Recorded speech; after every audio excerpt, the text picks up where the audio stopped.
It goes along with a lot of things, and like you said, even that just kills Tommy. Every time one of those fucking jets comes by, I picture Tommy when we're doing these. He'll spin around in his chair with like a turret, and he's just cringing. He's a noise hater.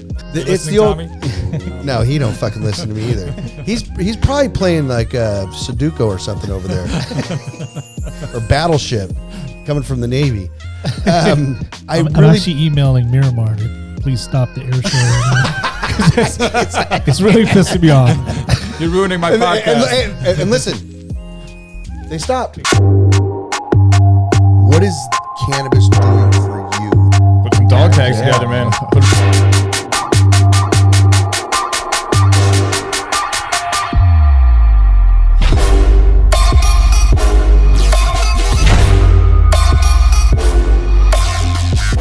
Well, hey guys, listen, welcome back to PV Unfiltered, the number one, and I say number one, cannabis podcast in the nation.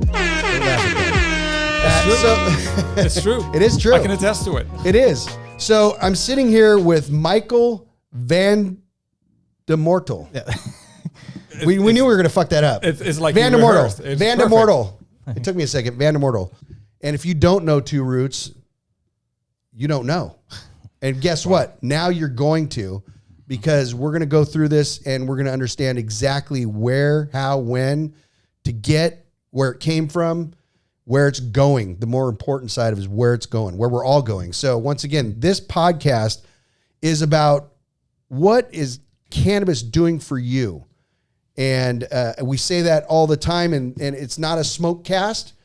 It's not here to see how high we can get. It's really to see how much we can learn about what's going on in cannabis. And so I got to say huge thank you for stepping in. Podcast number what?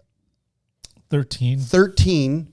And as well, let's not forget my son, Cody Sadler, sitting on the far right, CEO and co-founder, president, vice president, secretary, whatever he wants to be Back today. Back again. All right, so once again, let's get into this. This is exciting. Let's do it. So tell me about obviously Two Roots. How did it start? Let's go into this. Well, originally the company started around 2016 out of Las Vegas, Nevada. From there, we went into cultivation and other areas, as well as a dispensary that we have in Nevada as well, in Las Vegas. Actually, it's the first dispensary that was opened in the city of Las Vegas. What's the name? Las Vegas Relief. Las Vegas Relief. Right on the corner of Paradise and Sahara. Okay. Just putting that plug there. Yeah. And then it was our founder, Maikel Hayford, that had this great vision and mission to start the beverage category.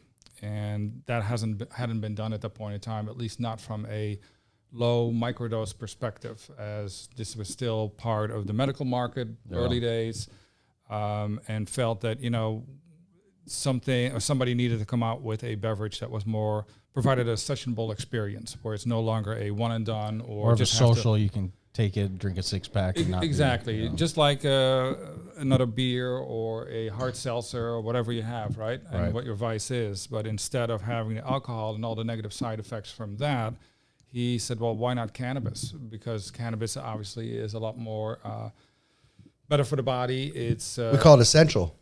There you go. Yeah, it is. So from that perspective, it was a brilliant idea. It remains a brilliant idea. But obviously, as we all know, being in the cannabis industry, brilliant ideas take a lot of time to bring to market and to... And what is time? And a lot of money. Exactly. A lot of money, make no mistake. Well, this has been a labor of love for the company for the last 3 years. It started out in cannabis? Because I thought... Aren't you guys doing non-cannabis drinks as well? That's correct. Okay. But we started out in cannabis. Okay. So really what we do, we have How crazy is that? Yeah. Right. You start out in cannabis and end up in the brewing market. side. Yeah. Well, we start with a craft beer. Okay. Right. That's our foundation. Just alcoholic craft beer, just high level of you're making the product anyways. That's correct. So then we founded this way to extract basically the de-alkalize the beer, take it out. Yeah. So now you have a non-alcoholic craft beer that is just incredibly good tasting. And then we added the technology of the emulsion and the cannabis infusion. And that's how we went out. So we introduced it in Nevada first and foremost in, I believe, 2018. And then in 2019, we brought it into the California market. And that was... And it exploded. I mean, when you look at the trend of how things have gone in the market, especially California, to walk in 2019 and in as quick as your name hit the streets, and it was fast. Well, thank you. I mean, I'm going to take that as a compliment. No, it was. Yeah, we put a lot of time. Yeah, effort seeing in. it, like for me, you see drinks, but the only Two Roots name sticks out in the drink market, which was crazy for me to see because Sure. I mean, we look at all these stores and products and every day, and we always thought about getting into drinks and stuff, but saw that the market would bam, it was real quick, and then you don't see them anymore. Yeah. And then Two Roots kind of came along. The first time I saw you guys was at Hall of Flowers. Oh, sure. Yeah, last year, and then He came so over now- and he's now like, you "Hey, start did to you see see it." this Two Roots?" And I'm like, "No, what is that?" And he's like, "Yeah, it's a cannabis infused beer." And at first I was like, "How the fuck did they do that?" And, you can't have that. And then realized that Took the alcohol out. Yeah, it took the alcohol out, and then it just started popping everywhere, and everybody was like, "Oh, Two Roots," and it was like, so I mean, the marketing behind it, obviously, there's a big story on that, but and nothing. Don't get me wrong, nothing instantly hits, and there's a lot of work behind that. But once you introduced into the market, I think your timeline versus a lot of other, especially infused drinks, whatever you did, not just the fact of having infused beer, but the marketing behind it, it hit.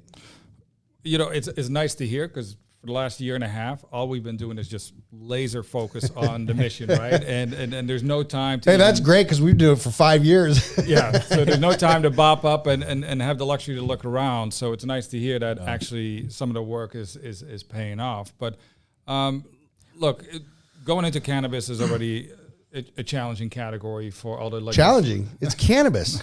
I mean, everybody here is millionaires. So we like to think, Yeah. right? No, they like to think. Right. But at the end of the day, we're building a category first and foremost. Because even now, when I have conversations with industry people, edibles, this is not an edible. Right. This is a beverage. correct. Right. And when you go to conventional retail, you don't talk about edibles. You talk about food and beverage. They're two separate categories. Yeah. So one of the missions that we have, for example, is that we don't accept that we're being categorized as an edible. We're a beverage, and that's what it is. And in order for us to be taken seriously as a beverage company, we need to address it as such. So that's part of the mission, to make sure that we build the category first and foremost, and then in parallel to that, build our brand as well. And that's been a fun undertaking. A chore. Yeah. Yeah, because that's what you see in all the dispensaries. There are all the categories that we're talking about, and beverage seems to always be left out. If you look at, go on Weed Maps. I think now they're just starting like the beverage side of it, but most stores, it's edibles. Oh, For a while though, that was also because I think a lot of beverages went bad really fast. So a lot of people were kind of hesitant of bringing those onto their stores, and and as well, they had to be stored a certain way. It was kind of you can't just have it sitting behind your shelf. And, It's a lot of work. Yeah. It is, but it also shows the maturing of the space as a whole. Yeah. Right? Where before it was all medical related, and now we're seeing a lot more CPG people coming into the space and taking all their experience and saying, hey, we got to build these categories, or we have to have different kinds of products that address consumption for a new consumer. Yeah. And that's all part of it, right? Trying to understand what some of these consumption habits are and why they prefer this over that. And look, we get it. Low dose products, it's not for everybody. And that's totally okay, right? Do you make a higher dose product? The highest dose that we do is 10 milligrams. And we will never go above that. Yeah. Because that will just completely, Goes against what your the mission is and what we believe in. Right. And I listen, that's the great part about this is that, when you go, out camping or you go to the beach and you take a 12-pack of beer with you, you're not going to get blasted. Right. Now you start throwing some bottles and get some vodka in there, that mission is completely different. 100%. You know, but if you're just there with your family and anybody else, and you want to just kick back and have the just a social experience, right? You know, that's what this is about, and this is great because we've been in this this situation, if you want to call it that, where it's gotten to a point for so long to see how fast and how high you can get. And now we're starting to pull back, and now we're starting to, it's becoming a lifestyle. That's the best way to say it. It's becoming a lifestyle where you can go to a barbecue, take a couple 2 roots, you know, have a couple drinks. That's it. And that's the point right there. So, and this might be a fun segue for me to kind of give a little bit of my background, knowing that I'm originally from... Well, this is where I go into saying, because this is where I'm going to bump in. How did you get into cannabis? And that's what this is about. Yeah. So, well, I'm going to go down a rabbit hole for a Let's second go. here, but I'm originally from the Netherlands, right? So I grew up around cannabis my entire life. Right. And I was introduced to cannabis at the age of 13. And then when I went to art school, we had one of the students bring brownies. Nobody had any idea what kind of brownies they were, but you know, they tasted pretty darn good. And it's crazy because about 45 minutes later, you felt really good too.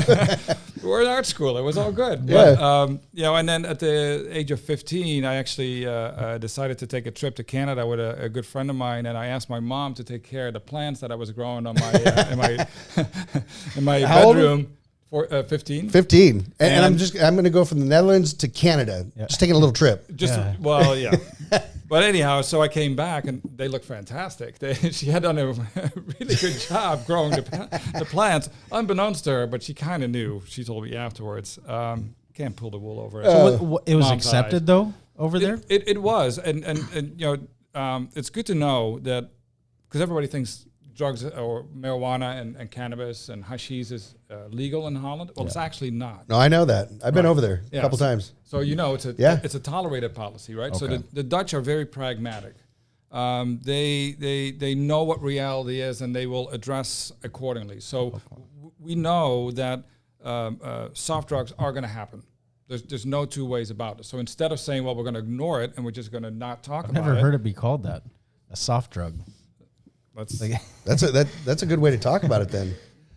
Common terminology in Holland, but instead of ignoring it, we say, well, let's build a system around it, right? So it can still be controlled. So in reality, if you carry marijuana, it's tolerated up to a certain number of grams, obviously. But the moment that you get caught, nobody cares. But they could officially book you if they wanted to. But they're not going to, because it's a tolerated policy. It's not truly legal. So, but that's kind of which I mean, not to take it in, you know, further down the rabbit hole, but that's the same situation with prostitution. 100%. So, and everybody has a different view on it. Yep. I'm okay with it. I think what is, and if you've been there and you see it in the way that it is, it's so tame and just like, it's nothing like anybody can imagine. If you haven't been there, you're going to have thoughts completely different from what you would see in the States. Well, and your vision starts to change, right? Because first time that I brought my significant other to Holland, and my sister and her small children that were like 5, 6 years old, we went to Amsterdam. I'm not from Amsterdam, but we went there just to visit and show her the town. And we went to the red light district, and it was my sister who suggested it. She's like, "Oh, she got to see the red light district. Everybody wants to see that." And here we are walking about with the kids and not thinking twice about it, right? Because it's so ingrained in the culture. But again, it's illegal. It's tolerated. Over here, everyone just hears about it, and it's like, oh, you have this image in your head of what that could be. Sure, but until you've actually seen it or experienced it, just keep an open mind. That's all we're saying. But at that point in time, you know, what happens is when you create a tolerance in society, then you can still create a union for prostitutes because they need to be taken care of as well. No different than anybody else. They provide a service. So why would we ignore them? Right. So it's things like that the Dutch are very pragmatic, and they look at life particularly that way. And it makes us feel like we're so far behind. I mean, I think you know, being in the U.S., it's like we're like, oh, we're the ones. You know what I mean? But then when you actually get out and you go to other countries and you start seeing these type of things, you hear about it, but then when you actually physically are there and you're in the presence of everything that's going on, when you're sitting down at the shops in the main area down in Amsterdam, and everybody's just sitting out there, and people are smoking and eating, and it's just so natural. Right. You walk through there, you don't realize, and then you look at it and you go, man, we're so far behind in this, and why? Well, you know what I mean? It's a big country. There's a lot of people here. Look, when I go back to the Netherlands and I sit down with family, they will compare the Netherlands to the U.S. And I always tell them, you can't do that, right? You can compare Europe to a portion of the U.S., but you can't compare just a small country to a big country. And so the challenge is for having so many people, so many different opinions, and parts of the country where they're ingrained into their cultural histories, which is what makes this country so beautiful and unique, right? So I don't think you can fault anybody for it. I do, however, think that it shaped me. So when the opportunity for me came to get into cannabis, it was mainly based around my experience with cannabis and being so normal. Right. And for normal being the big word. Right. And for it not to be so stigmatized, and seeing here too that it was very much becoming still a stigma. Oh, you smoke, you vape. This was your first venture into cannabis. This was my first venture. How old are you? What's that? How old are you? I'm about 50 now. Okay. So I like the about 50. About 50, I'm about 53 on Sunday. Well, congratulations in advance. I'm about 53 on Sunday. You don't look a day over 45. You're good. So, I mean, before this, obviously, you had a lot of different ventures you were in, I would assume. So, yeah. Well, let's go back real quick, because now you're getting out of it. Let's go back to your mom did this, and now we're here because we wanted to talk about you and how you got into it. Sure. Well, obviously, I didn't stay in the Netherlands. I moved over because I thought there was more to see the world, and I always loved the U.S. So in '97, I made my way to, of all places, Minneapolis, which, at that time, the late '90s had an incredible marketing and creative scene. Big agencies, Fallon and Martin Williams, and so. Gotcha. Okay. So this isn't cannabis. So we're this is strictly on your art side. Nothing to do with cannabis. It's all to do with marketing, and had a long tenure there. Had my own advertising and marketing agencies there, and then decided to leave it up for sale. And in early, I think 2012, I made my way to Venice Beach. There you go. Life change. Now you want to talk about walking into a cultural shock. I mean, Venice Beach is its own country. If you could handle Amsterdam, that sets the bar quite high. Let me tell you, nothing shocks you after that. And then I from there went to Seattle and came back to Southern California. But I always was intrigued after the whole farm bill was introduced as to what was going on. Knowing so not to stop you, but in this timeline, were you consuming no at all? No. Okay. I wasn't. Okay. And the reason for that was very simple. I'm very athletic. I used to do a lot of triathlons, Ironmans, you name it, long endurance distance racing. Gotcha. And for me, my lungs are just crucial. Yeah. Right. So I just never believed about putting smoke in my lungs, and then coupled that with the fact that both my parents were heavy smokers. And looking at my dad now, wonderful, wonderful man, but is struggling with COPD. Oh man, what a time for that, huh? Right, exactly. So this scary shit. This is really scary because he can't get out of the house. He can't have his. Is he family. still in the Netherlands? Yeah. Okay. All my family's still back in the Netherlands. What about your mom? Is she? She used to smoke as well, and obviously back then they were all rolling their own cigarettes. Yeah. So I would even roll their cigarettes at the time. I wouldn't smoke, but I would give it to them so they would then smoke it. So I still know how to, You're roll, like a master roller. Despite the fact that I never smoked, I know how to roll. But yeah, they're all back in the Netherlands.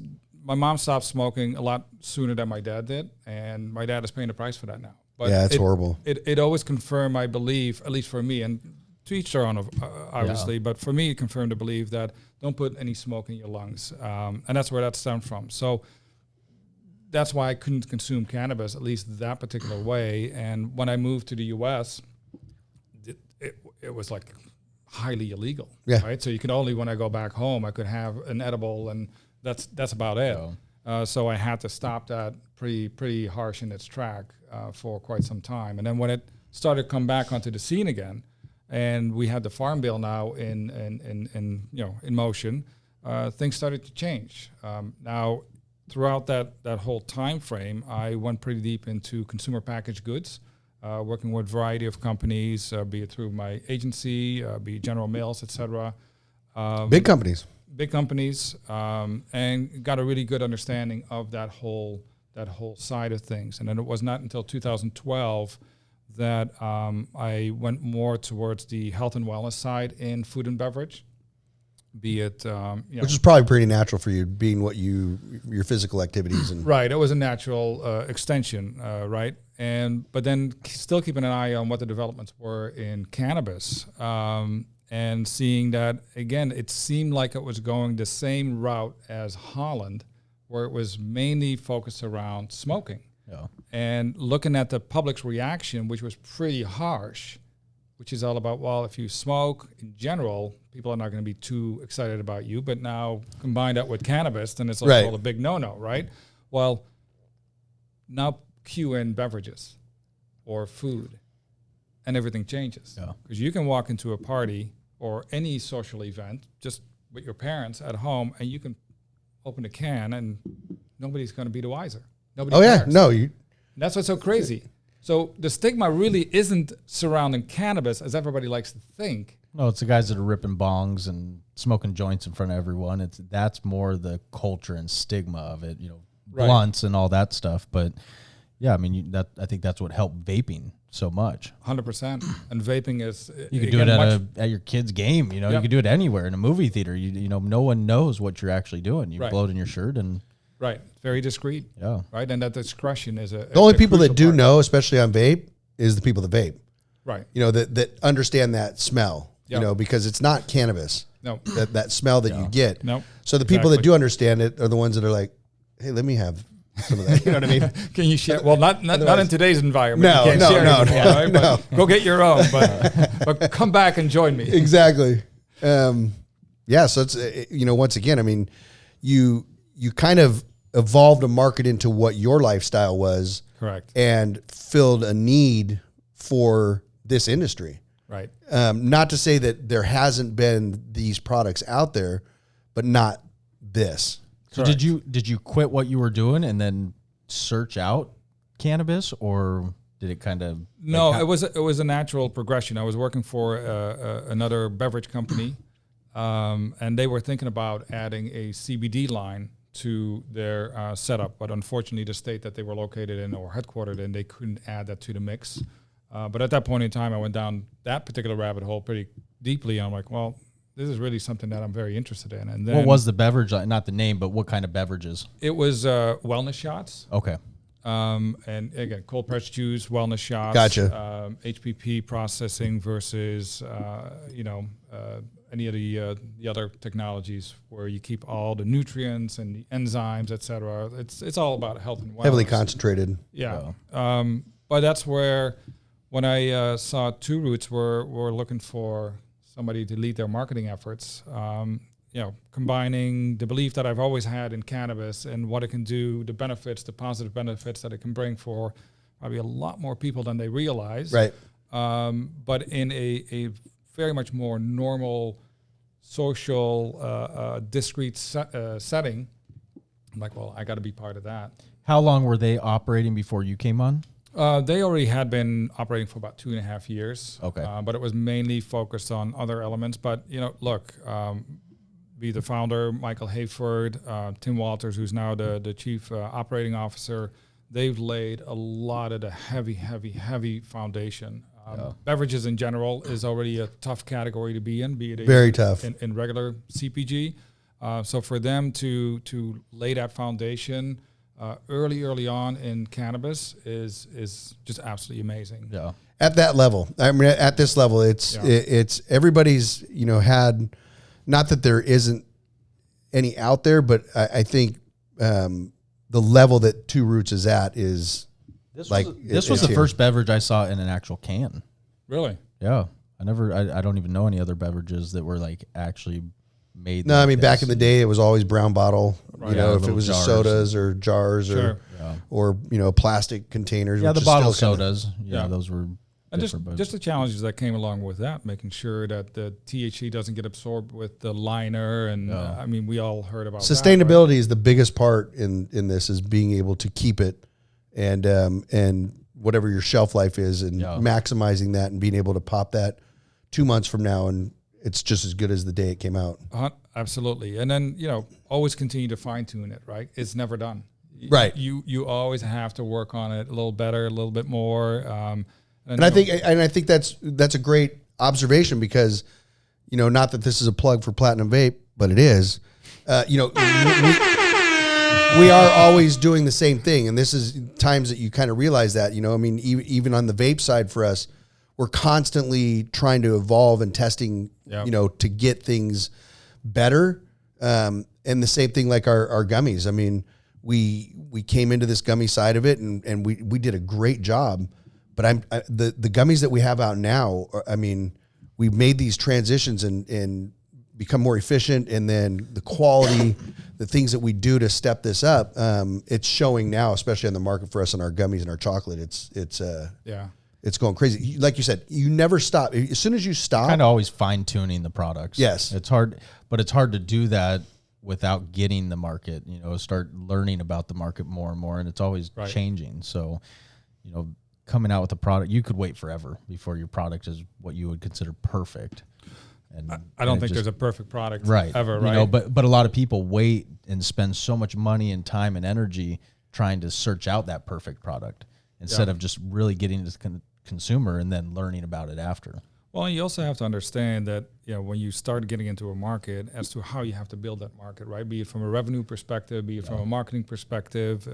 Again, for us, it's also about building the category that doesn't exist at this point in time and getting everybody aligned on that. That's crazy. Right. But as well building a category in an underdeveloped industry. This is a brand new industry. Yeah, but this industry is picking up really quick, though. It is. It is, but we're talking in the first 3 to 5 years. Absolutely. Beverage has been around hundreds of years. You know what I mean? So to get into a new category is insane, let alone being in a new industry. And the interesting thing about, and it doesn't matter if it's regular retail or if it's cannabis. To me, it's all CPG, right? Be it your Platinum Vapes or your gummies, it's all CPG. You're trying to build a brand around a product that consumers will fall in love with and build an emotional connection and say, well, no, that's the gummy that I want, or that's the vape that I want, or that's the beverage that I want. There's no loyalty yet with consumers. It takes a long I think there is. I disagree. I think there is loyalty. No, but there hasn't become like the Coca-Cola or brand loyalty. No, that's correct. That's definitely not there, but I think we're right on the edge of that. And I think I don't think you'll have that until you have the United States open. I mean, it's impossible. The biggest brands, like you guys could be the biggest brand in Nevada and California or whatever, but no one knows who you are in Michigan. No. That's the same with us. I mean, you go like in Michigan, because we're in multi-state, you kind of have the same thing where we had like Select. We had a brand that's big in California. They came out to Michigan. No one even knew who they were, even though they're one of the biggest brands. Yeah. No, you're definitely right. But I think somewhere like Maine, no one knows who the fuck any of us are. It's like it's just that's how it is. I believe that could be a good like an owl. To who? No, you're correct on that. But I do believe in brand loyalty. I do believe. If you're in Michigan or we have people that are loyal to the brand. I mean, that I would dispute. And then the same thing with what you have. There's definitely brand loyalty. Sure, but we never take that for granted. No, and that's the next thing I'm going to say is there's brand loyalty until something else comes along. Absolutely. That the new shiny object. Don't get me wrong. Everybody's going to try it. It's the fact that they come back. That's when you really solidify what you've done as a not just as a brand, but as a quality of product. Yeah. I mean, that's where you kind of, and this is what you do. I mean, you brought it full circle. You set something free. If it comes back, it was yours. Yeah. Well, I mean, that's true to the brand. It's the repeat purchase, right? That you get excited about, because everybody can make a one-time sale, and it doesn't matter if that's a good product or bad product, because you don't really have to care after that. But for us, it's all about that repeat purchase and making sure that there's always new shiny objects, and everyone in here, Absolutely. the cannabis is infamous for the price gouging. You know, everyone wants to, I got this new special product, you know, it's cheaper than everyone. And then, yeah, but you know, the other side of it is like you said, when somebody purchases something, you know, say they walk in and just say there's 2 beers on the shelf of cannabis. Yeah. And they go, oh, you know, there's a company here. Oh, we got this new beer. We got this, and that. And they drink that. They go, yeah, you know what? It's good. But they don't see it anywhere. There's no marketing behind it. That's the first big part of this is the support that's coming from the brand. That doesn't matter if you're brand new or you've been open for 2 years or 3 years. Once people start, you know, that's where the heavy money in marketing comes into play. Or if you're good at it, you do marketing that is not so heavy on the financial side. But when people start to see the brand and that the brand is supporting themselves to support the people that are purchasing, I think that's the concept that is really out there. Because when you buy a 2 Roots, it's not like, you know what, I don't see it anywhere. I don't, you know, it's not in all the stores. It's that process that you're going through to make sure that you're going to support that person that buys that you're doing everything you can to get it in the store next to them, to the store next to them, to the next city, you know what I mean? The next county. Like, that's the support side of it, not just, you know, just putting something out there. You know, we can all do that. Agreed. There's no possible way in this industry that you can put something on the market today without supporting it in brand wise. Used to be like 2-3 years ago. Yeah, you could put something out there and all you had to do is just go into the store and sell it and people were buying it. Sure. Now they're looking for support. Well, plus you still need to have a consistent quality. Absolutely. Product, right? So that's the low-hanging fruit, that you want to make sure that it's a consistent quality and a consistent experience every time that they, in this case, open a can of 2 Roots. Right. And that's something that we work on every single day to make sure that is the case. And in the event that's not the case, then we want to swap it, because, you know, to us, we want to earn that repeat purchase with every single customer that we have. But at the end of the day, I am truly of the belief that building of the brand starts at the company level. Yeah. Oh, yeah. So we have to make sure that everybody on the team is perfectly aligned as to what our vision and our mission is, right? And that there's no falling out. There is like, this is where we're going. Are we all aligned? Good. Let's go. And then you check in every single month, week, whatever it takes to make sure, are we still on the same page? Yeah. Are we still marching in the right direction? And then keep executing against that diligently and, again, consistently. Because every consumer interaction and touch point needs to be amplified some way, right? And you can't, you know, obviously everybody wants to have deep pockets, but at the end of the day, we're not Budweiser, we're not Miller, Coors Light, none of that. So we have to be much more creative about how we build our brands and how we get it in front of the people and the relationships that we build. And this is the one thing I will say about the cannabis community, the relationships that you build, they're solid, right? We're all in it together. It's a heavy relationship-based industry. It really is. And you want to foster those relationships, and you want to repay that whenever you can. Right. And this is why, for example, with one of our best sellers, our straight drank, we partnered up with Jetty Extracts, and these guys are just absolutely fantastic. And How did something like that come about? Because that's all I do a lot of that kind of stuff and looking into that, and I've always wanted to partner up with other cannabis companies.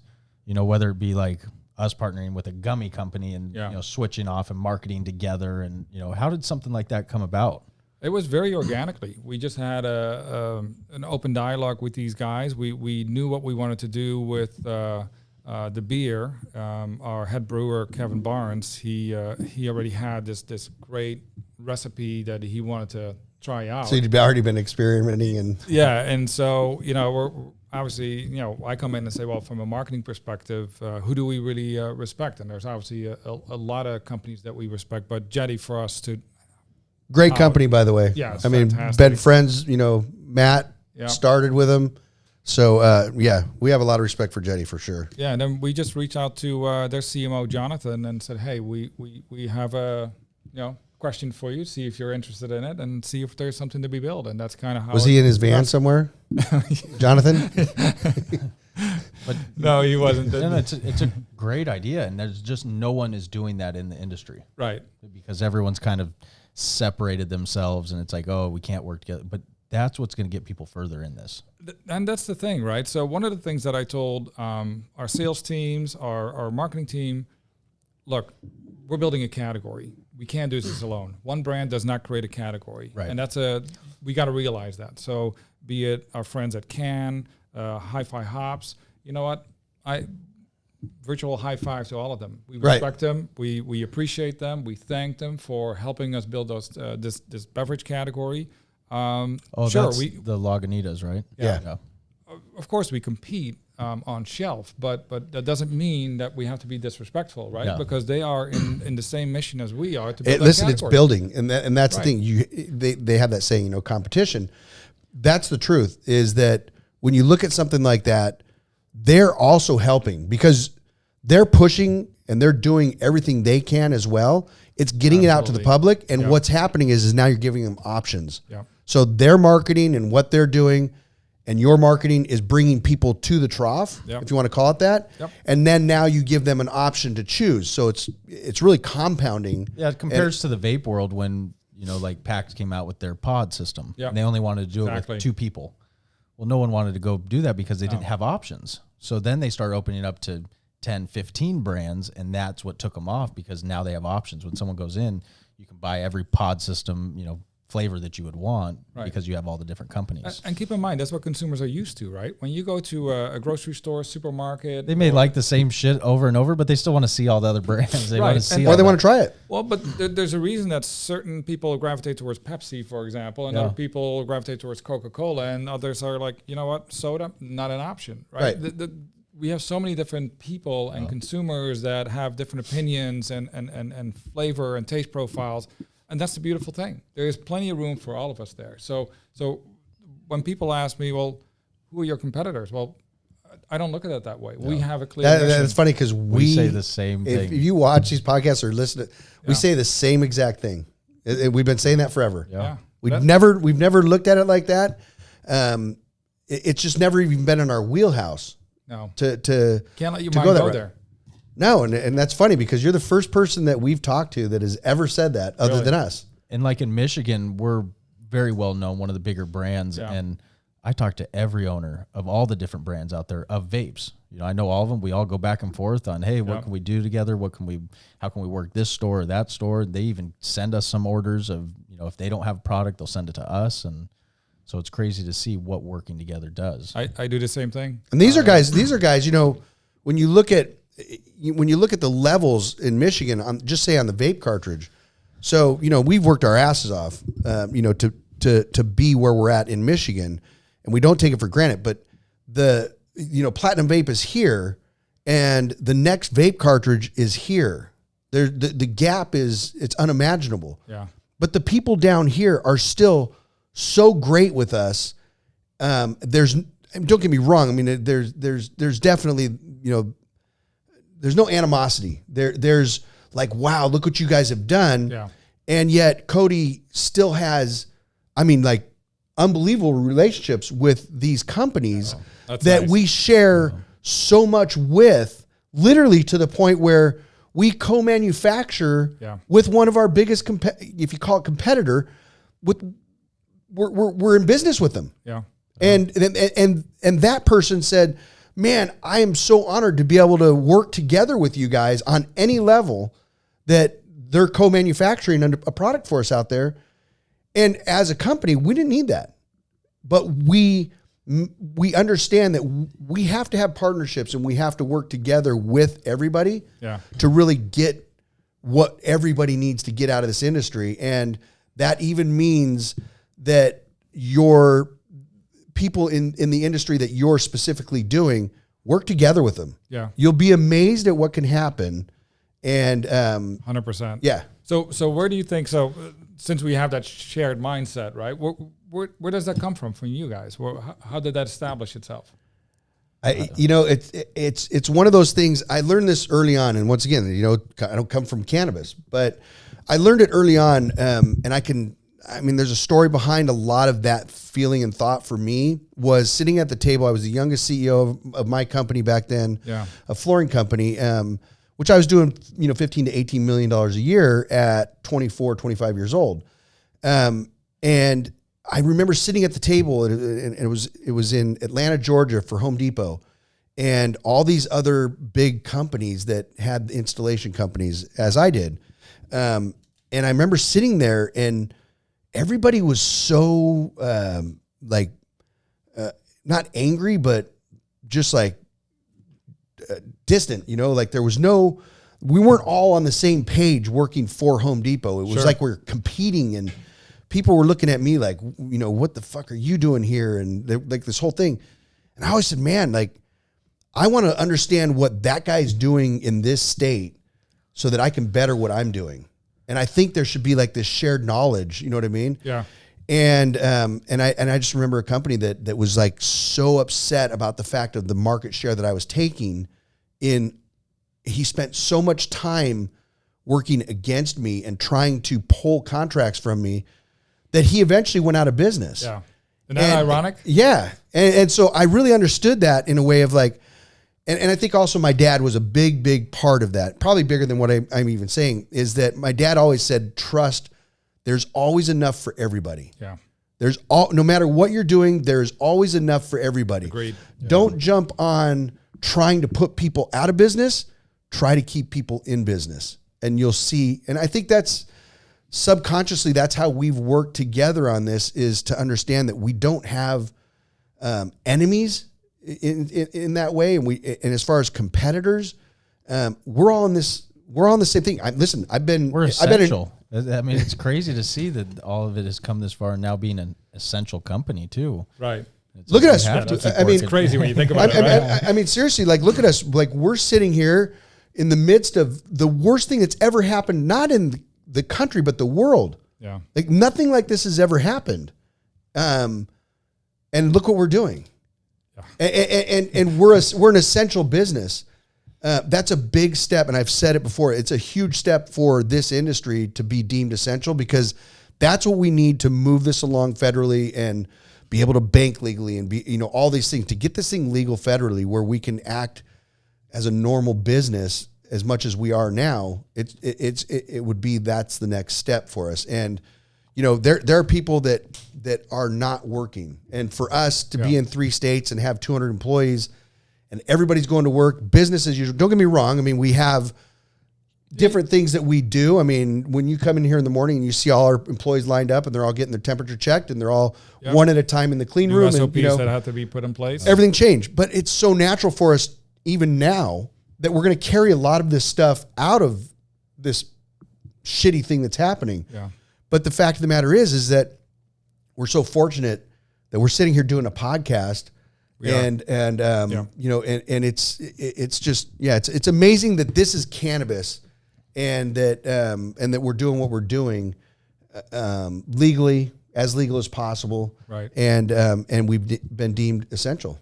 So what do you guys think? Obviously we're in a number of states right now that are deeming rec legal now as well. Yeah. Michigan just went rec. Yeah. I think in January, right? Yeah. Yeah. So where are we going to go from here? Are you asking us? Yeah. Fuck, that's supposed to be my question to you. Oh, there you So go. good thing. So, we launched in Oklahoma 3 weeks ago. And congratulations. Yeah, thank you. That's exciting. Once again, amidst all this shit going on, wow. We launched in Oklahoma and just killing it. I mean, absolutely killing it. And that's we've been working on this. How strong of a market is Oklahoma? There's 2,400 licensed shops in Oklahoma with a 4 million population. It's like insane. That's a lot of shops. Yeah, it is, but there's a lot of money being spent down there. Yeah. You found out that Oklahoma, they like their weed. Really? Yeah. Oh, it's insane. Yeah, it's crazy. Oh, and then we have crazy. Oklahoma, right? And so this is, once again, this is what comes to this table as far as being in multi-states for everybody, is that hand. You know what I mean? In this case, we're fresh there, but I mean, I'm so impressed on how our team is doing in Oklahoma and the takeover by store every day. It's just it's mind boggling They're what's averaging happening. 3 new accounts every day. Wow. Yeah. Solid though. that's a Big nice numbers. clip. Big numbers. Yeah. Now, are you manufacturing in Oklahoma? Yes. Or Yeah. And are you co-packing with somebody, or are you It's building it's kind of vertically a mixed deal. Okay. So we're very hands on in that, and so that's We're what I looking get at at other is states too. You know, the next one that looks like it's coming on board is Arizona. So, you know, Yeah, that's just going to growth. be a good market too. because you guys are just Nevada and California at this Do you point. have other sites on?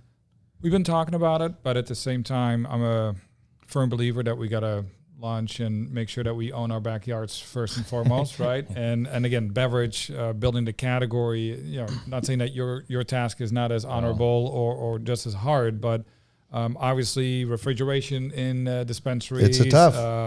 You know, the way How dispensaries have the are set up. markets? I mean, do you see a big change from Nevada to California as far as the openness for it or the product, like the receptiveness, like of the product? Absolutely. We're seeing a stronger on-ramp in California, and I think it's partly because the state, especially Southern California, is so much ingrained into health and wellness, being active, being fit, etc. So did you change your product line, or is it the same in both states? It's the same in both states, and that's part of the challenge, right? As you guys Consistency. know, consistency of the brand across all these different product lines that you have. Yeah, because I didn't even know.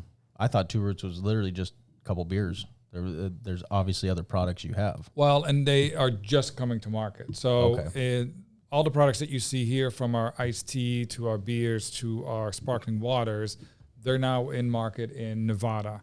Our waters have not launched in California yet. We're going to go crazy on that. Yeah, we're going. I'm a sparkling water freak. Oh, you'll love these. Yeah, I'm big on sparkling waters, and especially because they're ratioed, so you kind of get a little softer. That whole market took off, so I think it's the right time for you to be launching that. I mean, you look at, I think it was Coca-Cola that just launched that AHA water or something. Yeah. Yeah. You know, everyone's launching with the White Claws and all that stuff. It's taken off. I mean, and again, our Corona has one now. I mean, I feel bad for someone like White Claw that will kind of. Oh, they do fine. Make no mistake. No, I know, but we don't have to worry too much about White Claw. But you have now like Bud Light, Corona, all those big guys that own the entertainment industry. Sure. You know, as far as sporting events and all that. You were saying outside earlier that one of your launches people were deeming or interview or something. Yeah, one of the media exposures that we had when we released that we were going to bring this to market was that we were deemed as the White Claw of cannabis. I mean, which, yeah, you know, we were not hating on that. No, that's at all. shit. We ain't mad. No man. Yeah, we'll take that. Those guys grew so fast. Oh, they they took off and it became. Everybody just loves a them. thing. Yeah. Everybody loves them. Yeah, I've heard some crazy growth stories about these guys as to from a numbers perspective, and I don't want to quote it because I'm not sure if it's 100%. But now you walk correct, into a store and it's just like so many. They were kind of the pioneers, and now they're kind of on the back end where it's like they need to do the innovation. They need to come up with that next thing because But this is all how these big crazy companies. CPG is, Yeah. right? Because you have the staples like Coca-Cola, Pepsi-Cola. Even if we don't like sodas and we're stepping away from soda, they own a lot more companies than just those two brands, right? And they have the big advantage of distribution. So when they bring a new product to market, they can do that in a much faster fashion than you or I could do. Yeah, And that's why I was in Vegas and you look and it's like Bud Light had their new, whatever the sparkling alcohol is. They had that out in the casinos. Yep. And it's like, where's White Claw? Well, Bud Light kind of has the but distribution. Yeah. But it still shows that when something new comes onto the scene and you do it right, there is room for it. And now all of a sudden, all the big boys had to line up behind it, right? And that's why, in probably a year and a half, 2 years from now, when Budweiser or Coors or one of the Corona comes and buys up Two Roots for for $800 million or a couple billion, we're open to that. If there's any, there's any takers out there, but that is ultimately the one that gets you. It's like, you look at all these stories of people microbrews and whatnot that get bought up. I mean, there's a ton of them out there, and now that's, we're all in that same boat. And what happens when this becomes 100% across the states legal is what we're all kind of sitting back to see what does happen. And when you have a company like this, when you get where distribution so many throughout all the people, states and- where so many people on the big high levels, that they don't think that Coors and everybody's not looking at this going, man, if we could do this, or when we can do this, they're not going to go and start from ground up.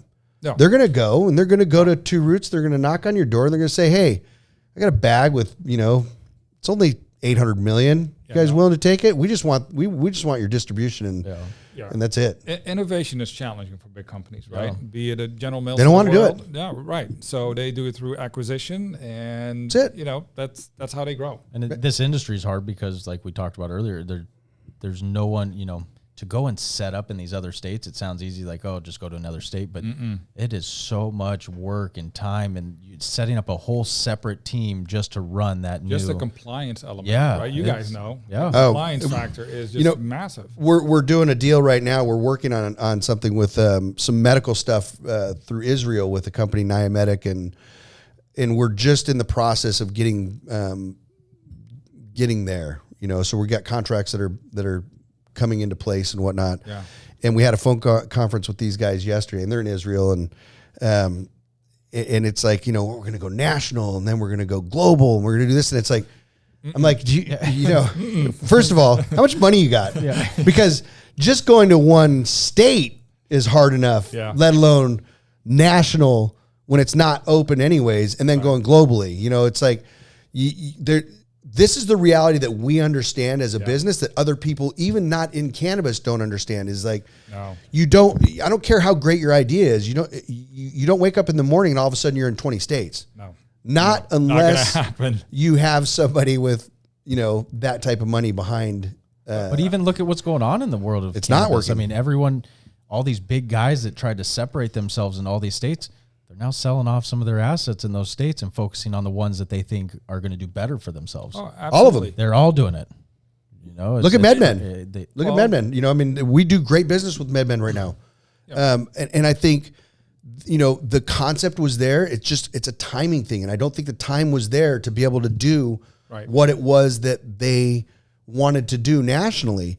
And now the reins are in somebody else's hands. And I think they're now controlling this in a way that sell off these assets and really become specific in these areas and build this back up versus just letting it all go. It's a great company.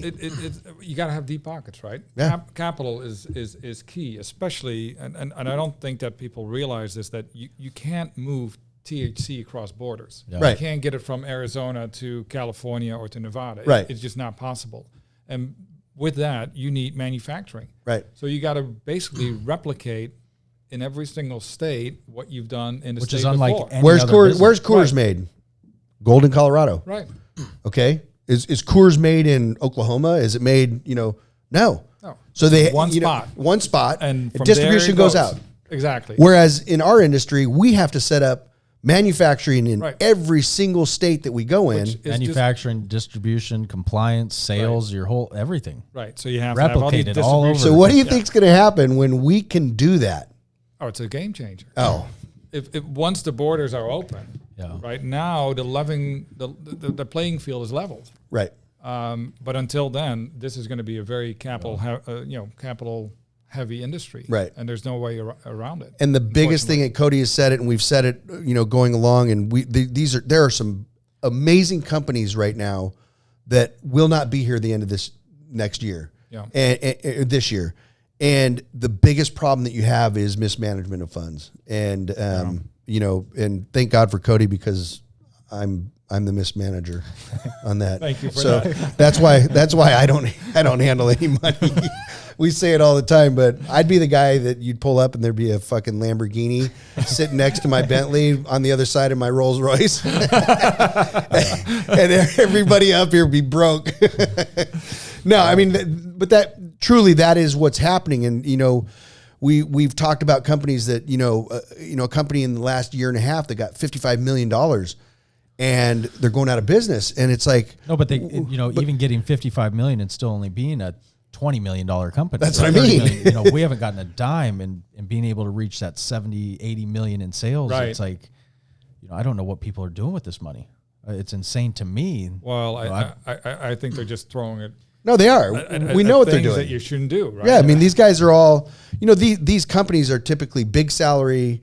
All these VPs of this one company, they all go out and they climb in their Porsche and they climb in this and that. No offense, but if it allows that to happen, that's truly, that is what it is. But, when we're starting to talk to people, nobody knew who owned this company, and it's just Cody and I. Yeah. There's nobody else that has a dime in this but us.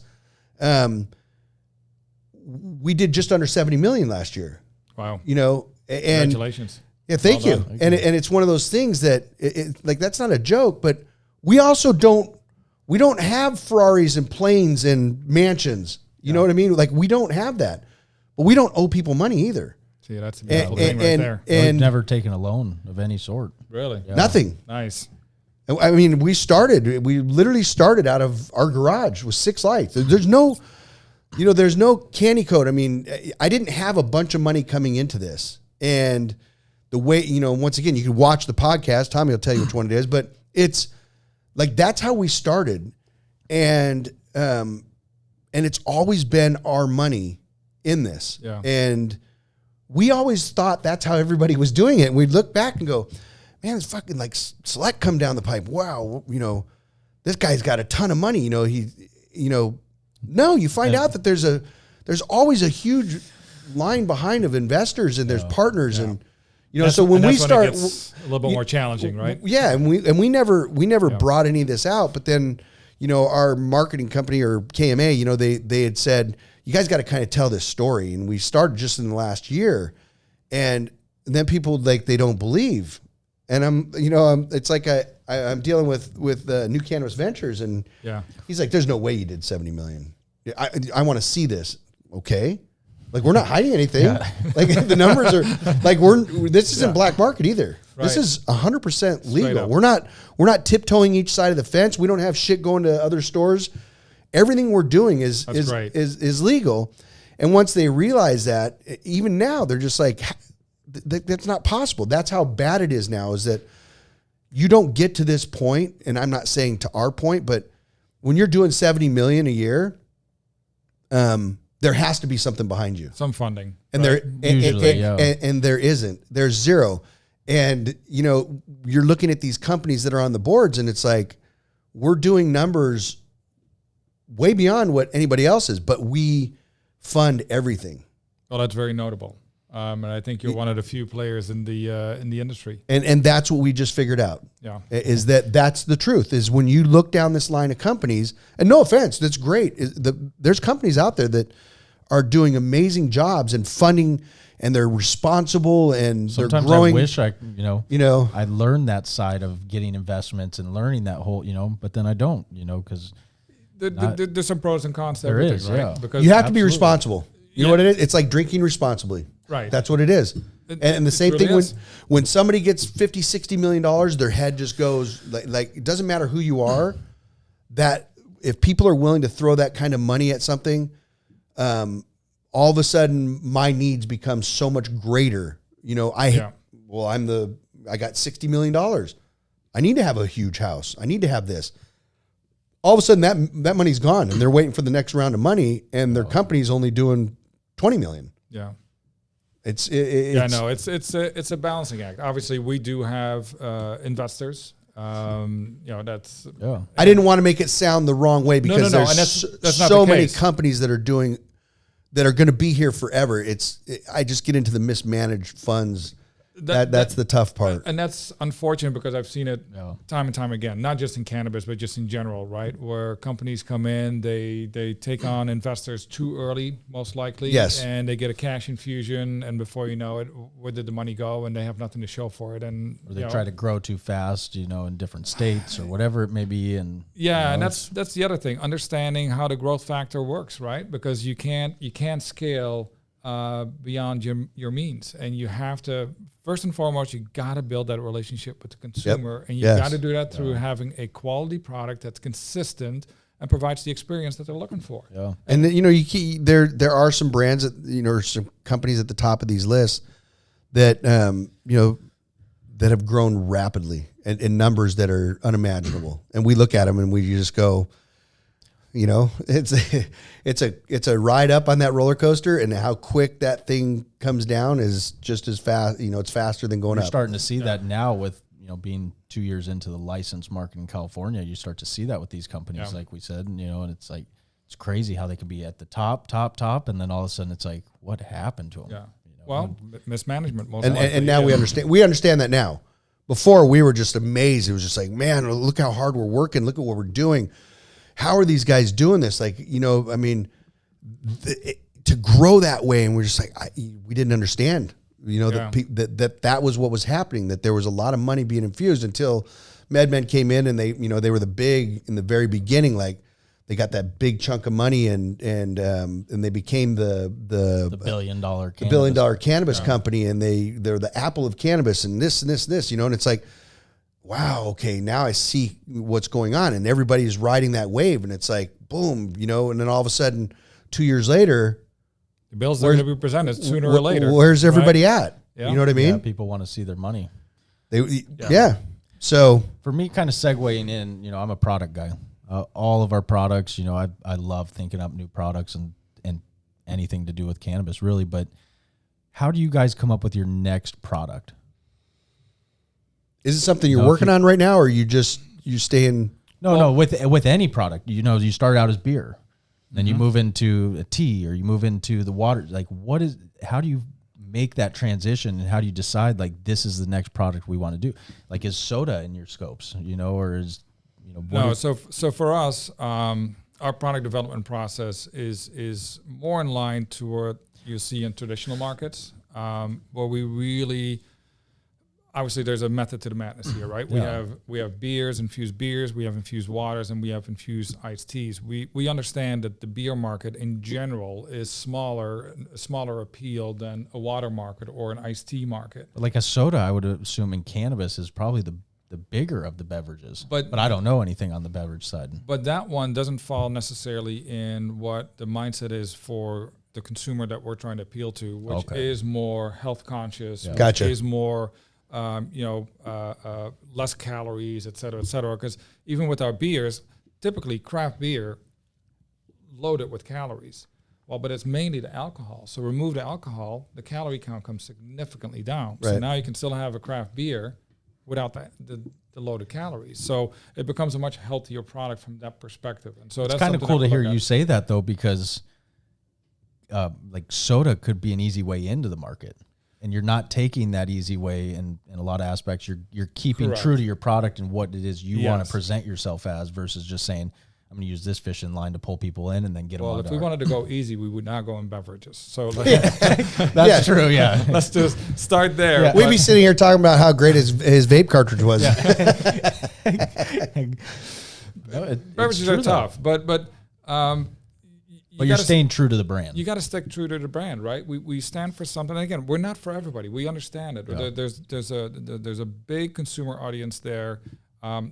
Look. The biggest challenge that I recognized early on when I started with the cannabis beverage here was the convergence of where does the butt tender and the stoner mentality start and stop versus the early adopter for low dose products, right? Right. Recreation. Because we understand that that particular consumer is maybe not shopping full tilt at dispensaries yet. Because you know what? Dispensary is a little intimidating. Not familiar with it as much, and so who is really going there? Right. And then on the other hand, it's like, well, the butt tenders, and we love them, but 10 milligrams is nothing to them. Yeah. Right. So they're not as in line to say, well, hey, I'm going to promote this product. So that because you have the cannabis connoisseurs and the people that have been smoking forever, and and we respect them, but at the end of the day, it's like you're not there just to promote yourself. It's you're providing a service, right? And you have various kind of people and consumers coming into your store, right? And somebody that's just starting out, giving them a full edible, knowing that they're not used to having to cut it up in smaller pieces, or giving them you're destroying them, right? Or a higher strain of flour. That's just telling an 18-year-old here, have some vodka, right? And go crazy. So. How do you gauge yourself on the market as far as price goes?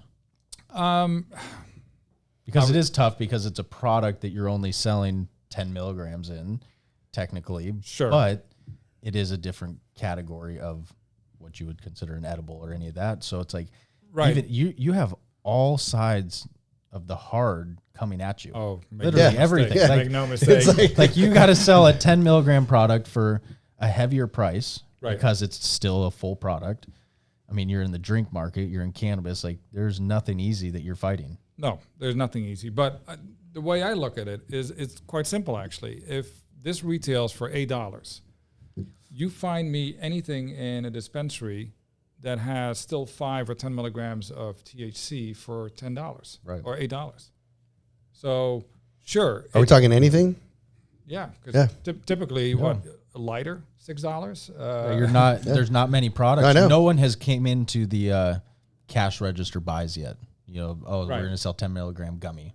Just Right. selling that for Right. $1.50 or $2. Right. So it's all about perspective, right? As to how you look at something and what the challenge then is, and obviously we're living and breathing this every single day, and we're talking to bartenders, and we're observing what the checkout process looks like, and is it better to put it in a 4-pack or a 6-pack versus a case for that matter? Right. There's just all these elements that go into it. The whole dynamics between the consumer, the bartender, and that's where the observations are taking place. So do you think that like the marketing side obviously is way harder than anything else as well, but you have, like Cody said, you have that hard going in no matter how you look at it. And then you get to the bud tender, which they're there to sell. There's certain things that they're told to push. They're told to push, It's almost like you have to market outside of the cannabis side to gain people. You know what I mean? Like you to get that knowledge outside, it's getting people to understand your product outside of the dispensary to then go to this dispensary and go, this is what I want, versus, because if you walk up to a bud tender, unless they're really focused on the knowledge for the consumer of everything in the store, or unless there's something pushing them to push that product, they're not reaching back to a refrigerator. They're not directing you to that. No, but luckily for us, we've established some great relationships. And that's the key, is that you guys have already established that, not just with the bud tenders, but the consumers. So you now have this, this little thing that's happening, the synergy that's happening, that hasn't happened in a lot of cases in the beverage industry in cannabis. Well, and then we did something that was really unique that most cannabis companies. You gave out $15 million. No. Surprise. Yeah, because that's happened. When we had when we looked at our product, we said, well, look, we brew an incredible craft beer. Right. Right. Then we removed the alcohol only to infuse the cannabis. Wait a minute. Before we infuse the cannabis, That's what I was going to get into. we have a really good craft beer that's non-alcoholic, lower in calories, tastes unlike anything else.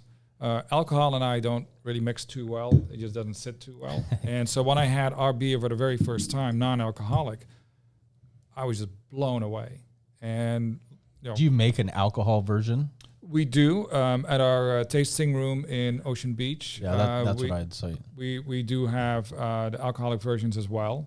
But luckily for us, because we had such good reviews on our non-alcoholic, and then last year we won a gold medal for our lager at the Great American Beer Fest. Damn. For our non-alcoholic beer. So not too How great is shabby, that? Right? And because of that, we're like, well, let's open the beer up to the regular channel. And so now we're carried in all BevMos across California. Oh, you got into? Yeah, we're in all 125 BevMos. We do like one of these. Yeah, right. Yeah, that's awesome. That's a COVID 5. And we're talking to a lot of other retailers as well. But so now we're able to bring the Costco. brands. Costco. You're kind of one of the, I think, only brands in the cannabis that has went backwards, but as well. Yep. We talk about it too. It's like, I want how to put great. I want to put our gummies online. I want to put our chocolates, to walk into a store and see a PV chocolate bar sitting there, same idea. And that's exactly what we're doing. I mean, you can go to tworootbrewingco.com and you can just order our non-alcoholic beers, or you can go to... That's fucking awesome. Walk into Whole Foods and see a PV chocolate bar, or gummies sitting on It's crazy, isn't it? Yeah. I mean, knowing that you started in cannabis, Right, and then migrating to the other side versus what most people think would go. Yeah. How about the fact, like you're saying on that, yes, but you started in cannabis, created a beer, took the alcohol out of it. Yeah. I mean, it's like, that's all backwards. But usually now, it's like a beer. Okay, let's infuse it with, it's a company Right. that has done well, or however you want to look at it. Oh, we're a small microbrew. Let's do cannabis. No, you took a beer, you made a great beer, and then took the alcohol out and put cannabis in it, and then now look what's happened. Yeah. Yeah.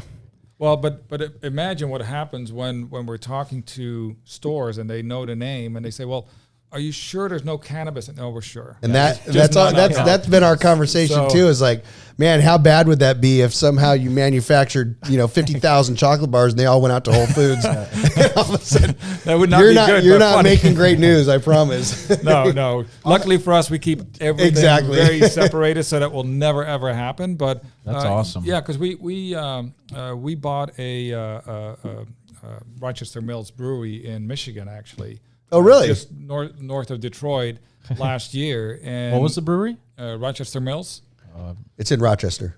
Yeah, Rochester, exactly. But obviously, when the news went out, they got inspected very heavily because everybody thought that cannabis now was coming to their facility, which So is is not that the where case. your distribution comes from? No, right now the distribution is still coming mainly out of San Diego, out of our Kearney Mesa facility brewery. Are you local here in San Diego? Yeah, we're in San Diego. We're headquartered in San Diego. Well, Kearney Mesa, that's kind of where, it's kind of where we're at. Yeah, I know. How far away are you guys? not too far because I'm about for to some head over reason to the brewery after this. Yeah, for some reason I thought you came from LA or something.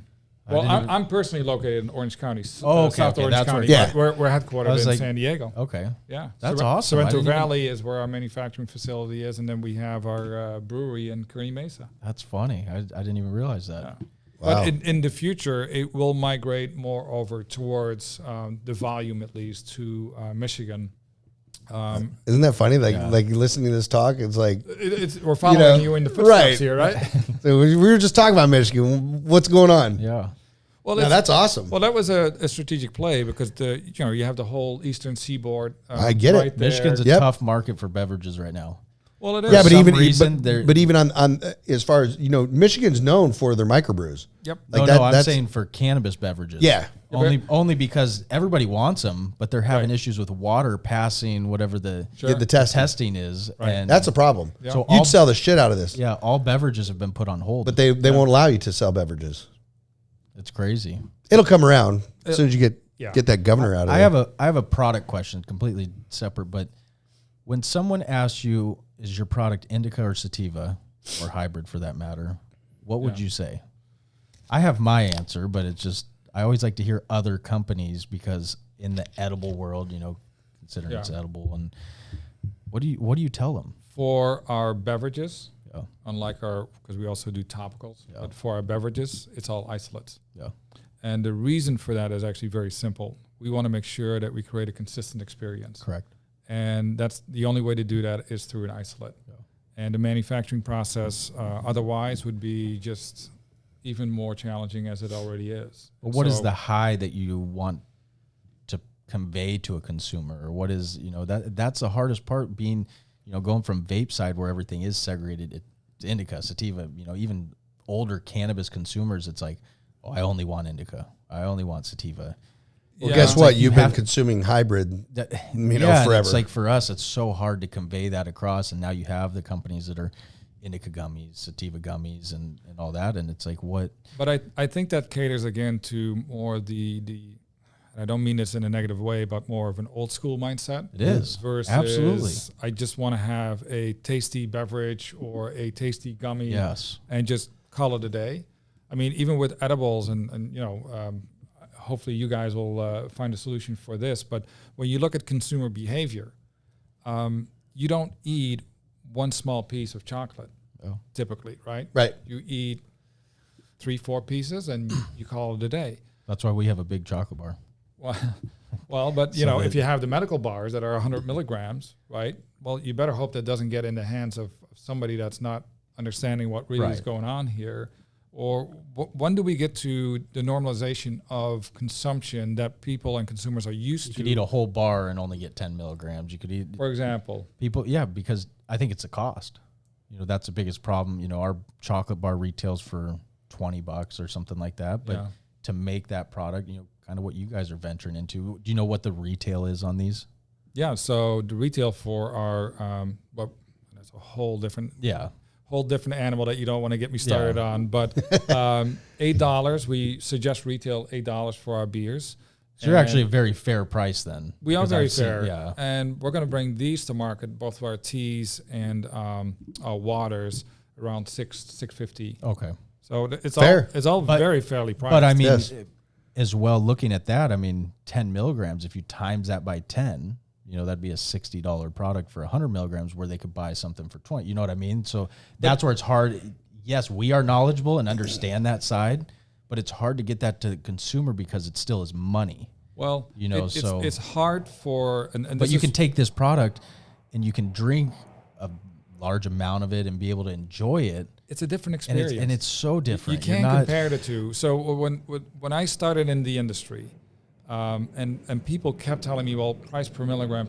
Yes. I hate that fucking price per milligram. You know what? It doesn't matter. You look at packaging.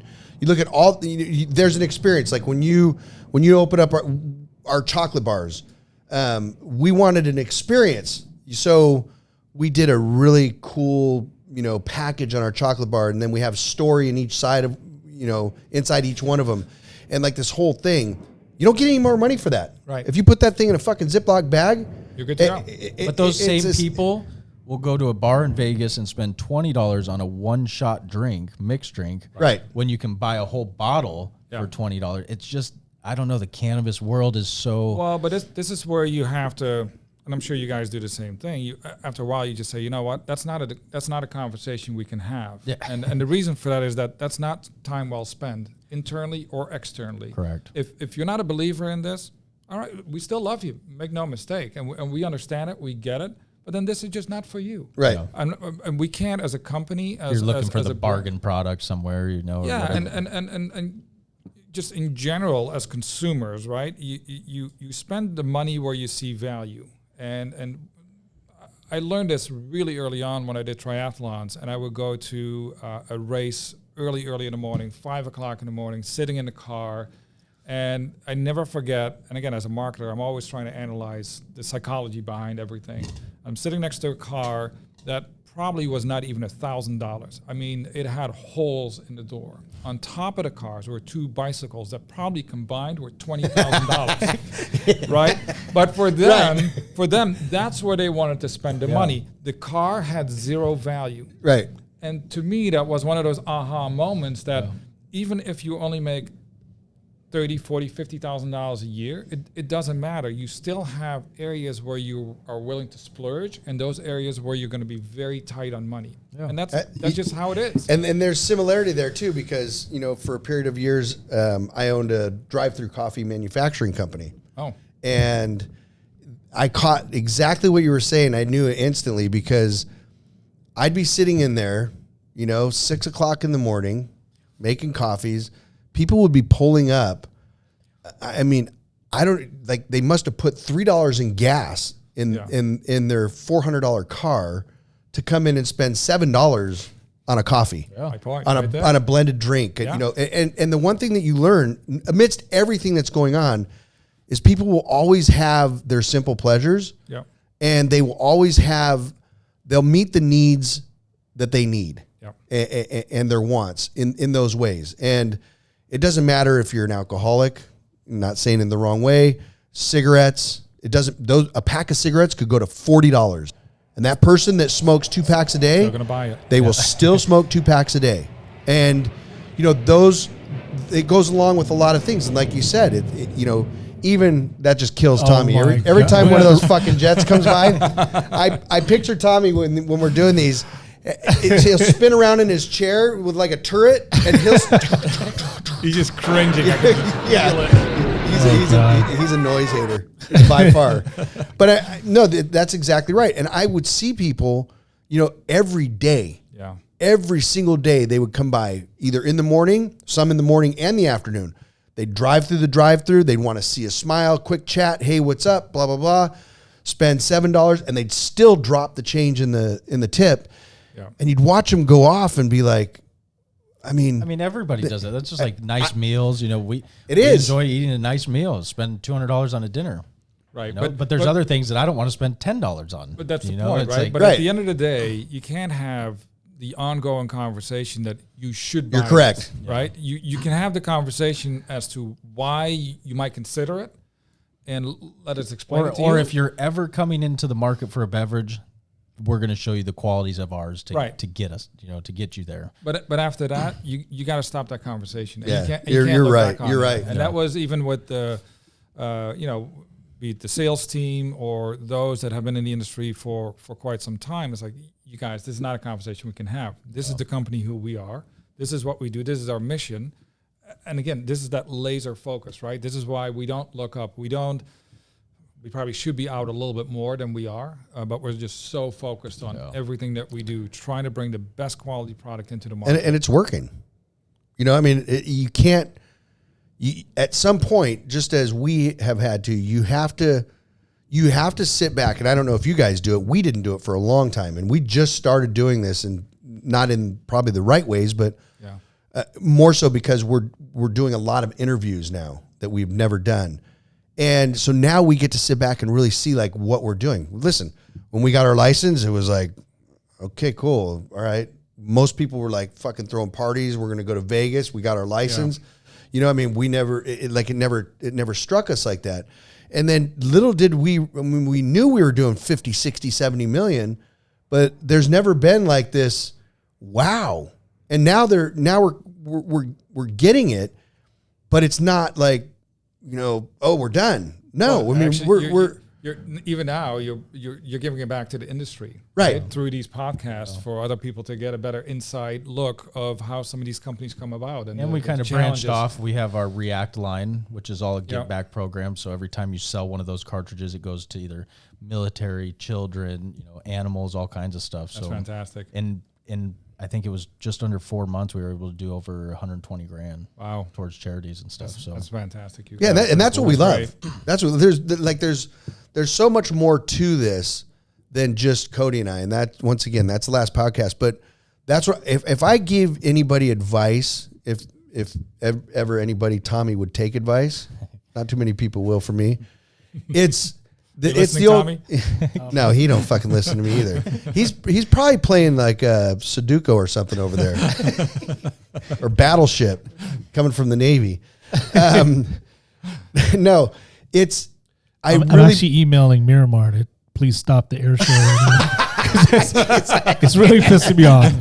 You're ruining my podcast. And listen, they stopped. Exactly. There you go. One email is all it took from you, Tommy.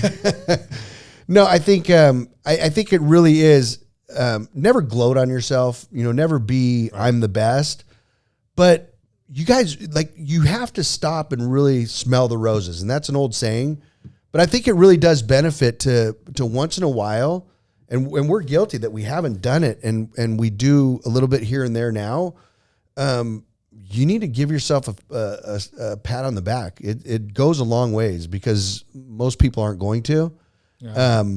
And when you have a product that's out there, it's what keeps you going. On our end, we haven't, but we are now, and I'm fucking amazed, honestly. And the more I look at it, and it's not like, oh, look at us. It's like wow, like we've done this. You know what I mean? Yeah. And it's a lot of fucking work. I don't care what anybody says. It's. We ask that question, could you do it again? And it's always the same answer. It's like, do I need to answer that? I mean, it's like really. And when you look Once right? Right. Yeah. With what we know, I would love to do it again because I'd bypass so much shit.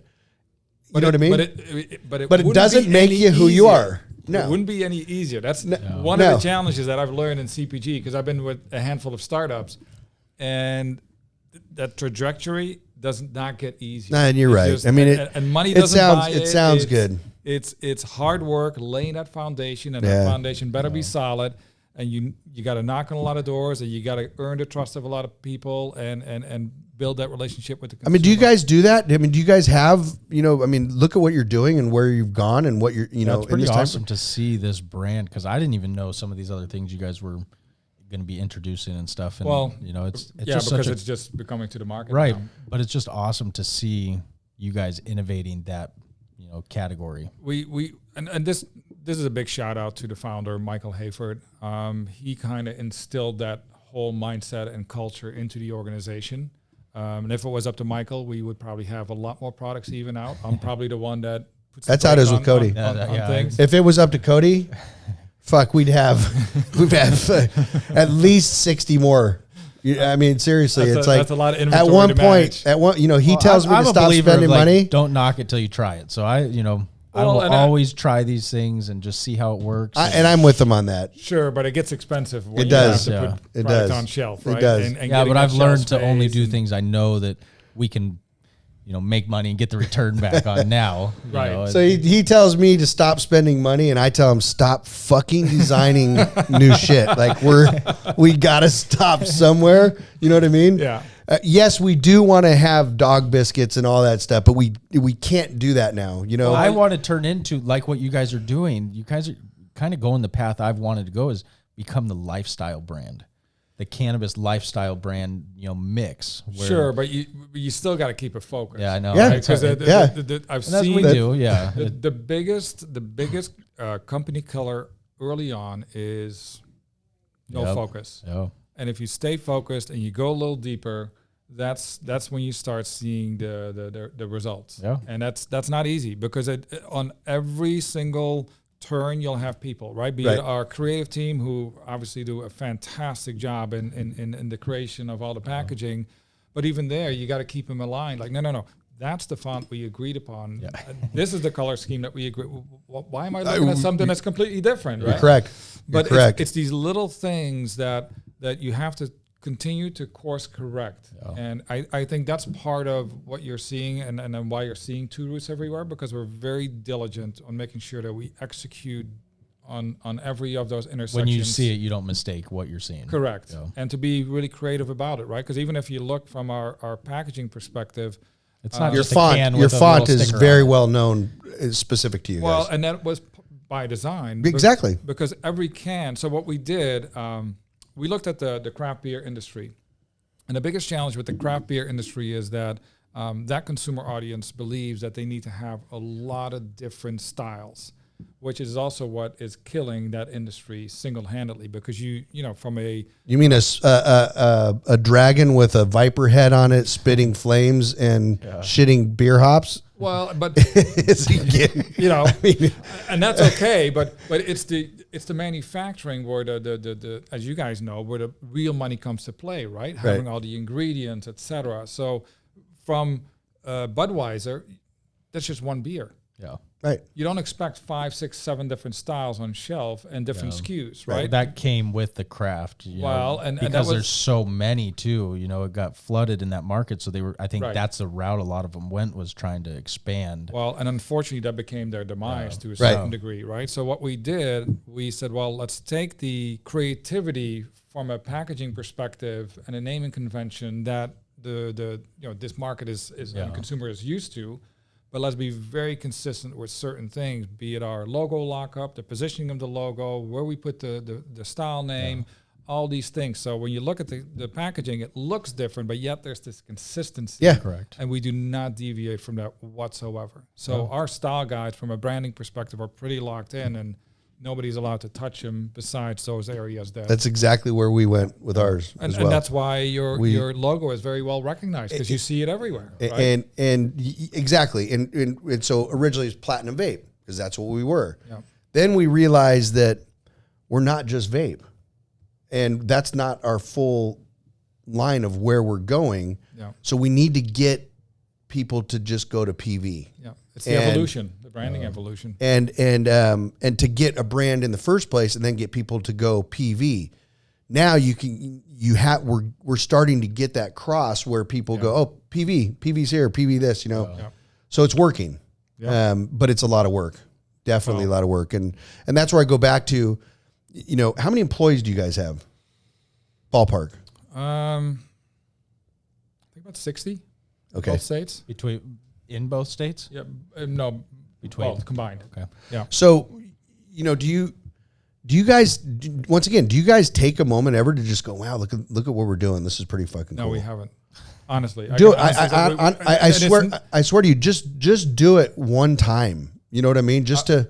If everybody's going to look towards me for that to happen, that everybody will be waiting a while because I'm pragmatic Dutch, right? We're all about no, but that's like me looking to Cody.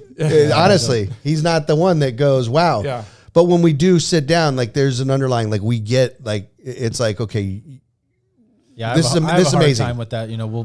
We'll hit our biggest month we've ever done. Everything's great, and it's like, okay, well, how are we set for next week? So let me ask you then. So because you and I might be more aligned on that. So exactly. Do you always have then the question? Well, what could we have done better? Yes. Or 100%. Okay.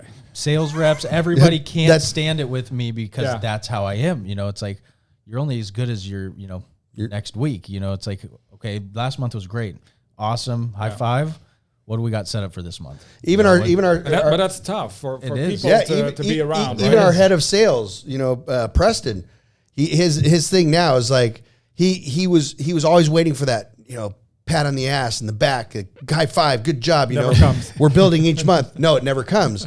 And then I've been better about little motivations, and that's great. And but even then, it's like.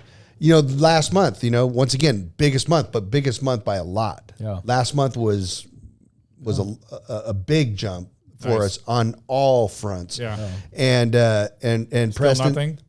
No. So a little bit of a, hey, good job, whatever it is. But Preston's like, he's like, Cody said, hey, we did this thing. He's like, yep, I'm celebrating on Friday and back to work on Monday. Like it is what it is. He actually looks forward to the first being on the Friday before, because then you have the whole month, the next month. Like today is the first, but it doesn't count towards the month really. Yeah. So he's like, yeah, we got all weekend, we'll celebrate, and then. But the mentality is there. Like, okay, and he says it all the time. He's like, you know what? I'm only as good as my last month. Yeah. And so now we go back to work.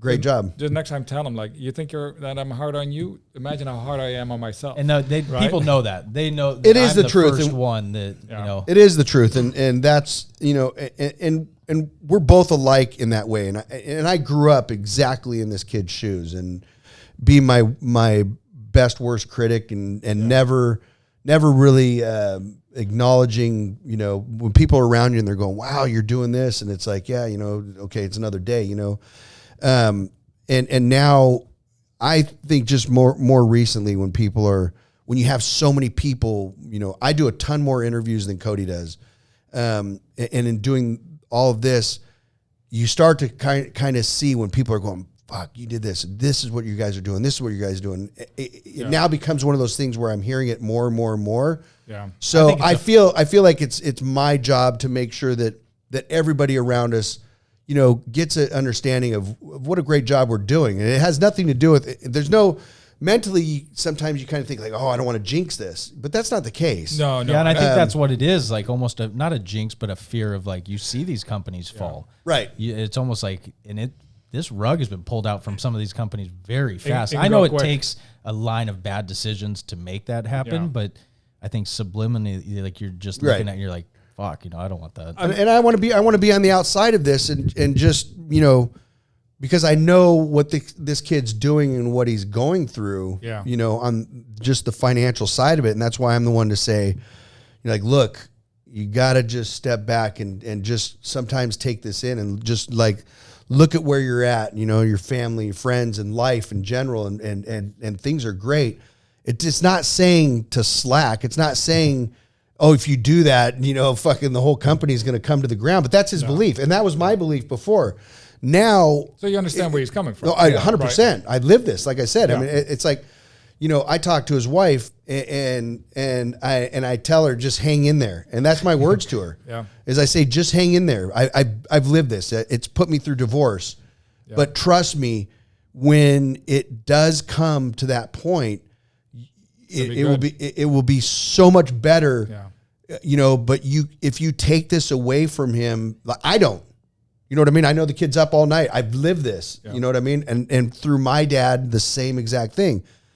I don't take that away from him because you're not going to. And he's on his phone. You can't take it away. He's on his phone all the time, and fucking kids running around. I have 2 kids under 2, so kids are running around over here, and he's out here, and I just tell you, just hang in there. That's all I can say is just hang in there because.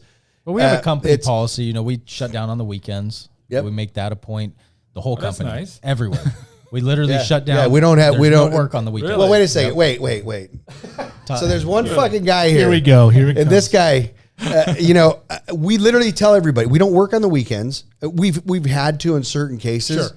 But if we can't complete what we need to get done in 5 days, then we're doing something completely wrong, and we need to adjust that. And we've gone there. So it's mandatory. Like everybody needs to have a life outside of this. Yeah. Good for you. And there's one person in this company that doesn't.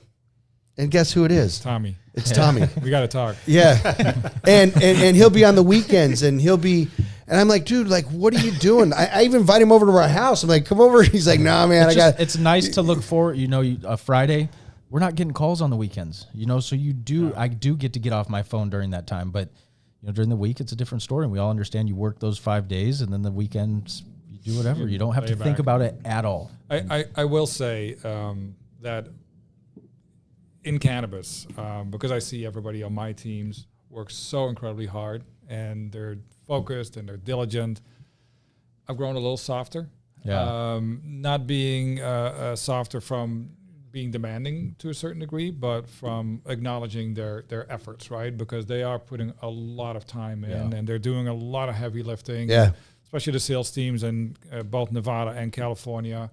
They're at it, and it's not an easy task. Again, they're building a whole new category, and I don't think that everybody realizes what that entails, right? And building those relationships and trying to get to the point where budtenders, buyers understand what it is that we're trying to do, and they're at it day in, day out, and on social media, and their engagement is nonstop. So there's so much alike in this, and this is what's great, in what is cannabis doing for you and understanding. And when you get into these positions where you can have a company like yours sitting at this table, and this is what's cool for me. Yeah. Like this is what I now love to do on this end of it, is to really understand and be fortunate enough to have, yourself on here to hear your process and that we're all similar, that we're all going through this shit. Yeah. You know what I mean? And that I like to know that it's not easy for you.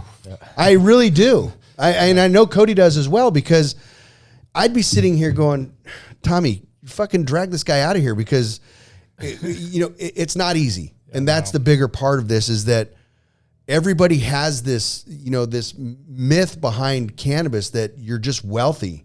Listen, there's no fucking Pablo Escobar here. You know what I mean? It's truly, it is people now in this industry that are working so hard that energy into another company would be so much easier. You know what I mean? But you get people that really have a passion for what this is. Marketing, you love marketing, but look where you're at.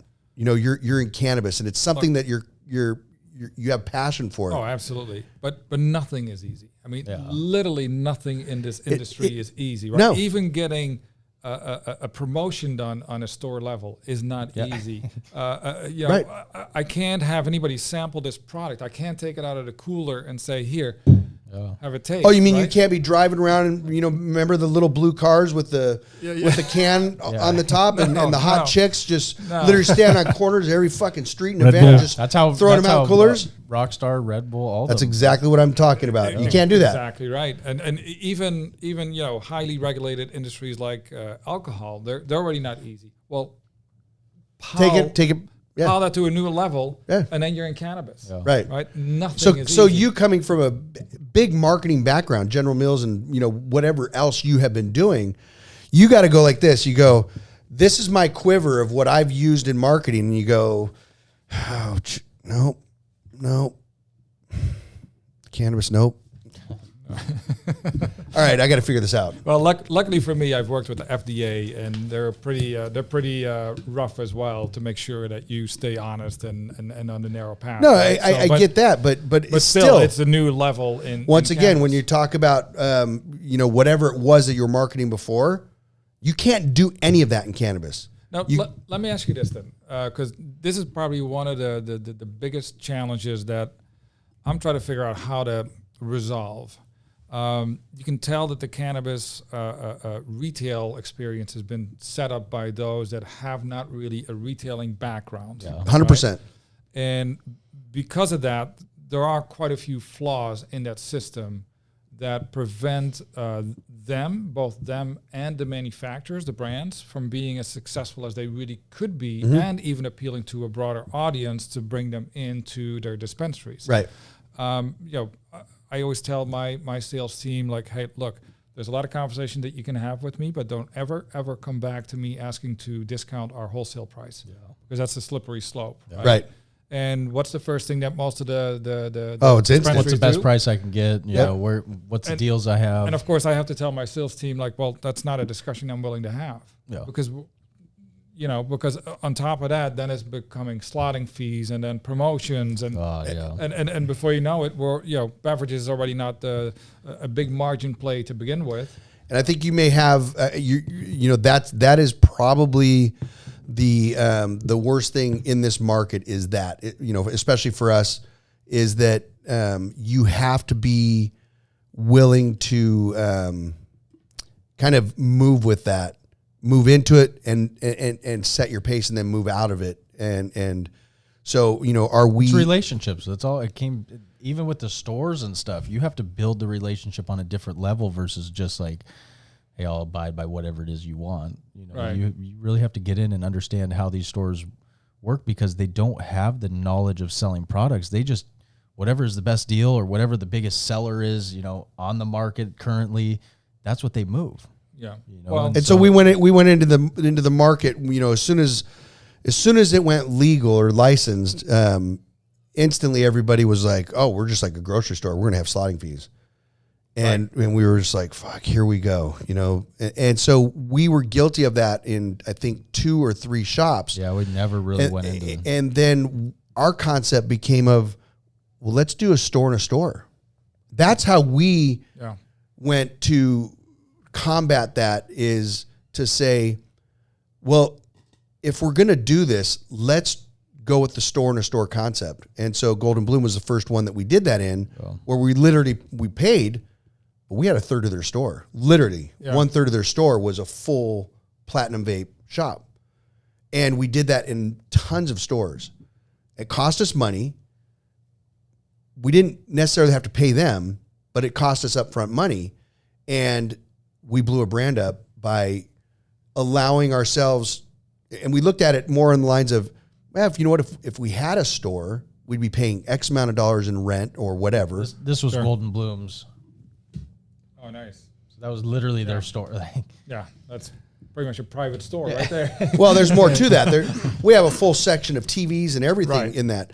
And so Michigan, it's the same thing. And when we have a ton of stores in a store, and we still have a bunch here, we have a bunch here as well. Yeah. So that was our way of saying, we're gonna commit. Are you guys?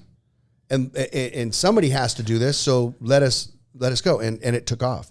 So I have a slightly different approach on that, right? Because to me, as a manufacturer, you got to hold us accountable for the quality of the product, deliver on time, make sure that we're not out of market, et cetera. Right.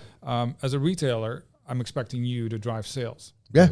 Right. And not just a one-time sale, but like also it should be in liquor sales, all that. Absolutely. Right. And in that, if it's going to be a partnership, then there's also sharing of information. Yeah. Right. So when I work with the BevMos of the world, I can send a simple email and request the scan data, and I get the scan data. And I know exactly what my month-over-month growth has looked like and where I have to forecast, and we'll work on a 90-day forecast with them to make sure that we can keep our manufacturing facility, our production set up. if I don't get that, then this is not a partnership. So, Yeah. so And if you're going to ask for slotting fees, then I need a lot more in return before that's going to be even a topic of discussion. And honestly, I need you to demonstrate that you can sell my product, right? Because otherwise, you're just asking for more money on products that already have. I think that's why it failed in a lot of stores, and that people just couldn't pay the slotting fee everywhere. It's not attainable. And we get that. We get that information from every single store to understand where we're at and what we need to do. It took some time, though. No, it did. Absolutely. It's Because they're not used to it. Well, it's a lot of education, right? So I think the building of the relationships is still incredibly key, but then also help them understand where we're coming from, right? Because I will go into dispensaries and I will see our beverages in market for $12, $14, $9, $10, and it's like, obviously we know we can't. That's a road we've been down too. Right, but you can't set prices, but at the same time you can help them understand what the reality is, right? If you be in regular retail, you'd make X% on this product. The fact that you're making a lot more already at the $8 retail price.